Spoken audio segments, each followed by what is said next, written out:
Yaxınlarının toyuna hazırlıq gördüyü günlərdə zabitlik andına sadiq qalaraq cəbhədə ən şərəfli məqam olan şəhadət zirvəsinə ucalan Leytenant Rəsman Mərdanoğlu Həmidov 1998-ci il iyulun 1-də Şamaxı rayonunun Adnalı kəndində anadan olub.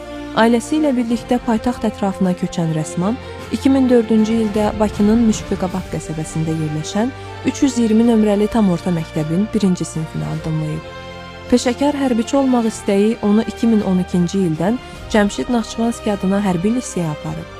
Buradakı 3 illik nizam-intizamlı hazırlığı uğurla bitirdikdən sonra 2015-ci ildə Heydər Əliyev adına Azərbaycan Ali Hərbi Məktəbinə daxil olub və 2019-cu ildə ali hərbi təhsilini müvəffəqiyyətlə başa vuraraq leytenant rütbəsi qazanıb.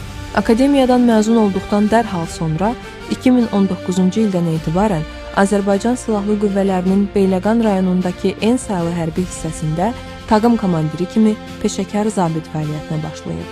2020-ci il sentyabrın 27-sində torpaqlarımızın azadlığı uğrunda vətən müharibəsi başlayanda gənc leytenant da öz tabeliyindəki əskərlərlə birlikdə ilk dəqiqələrdən döyüş meydanına atılıb.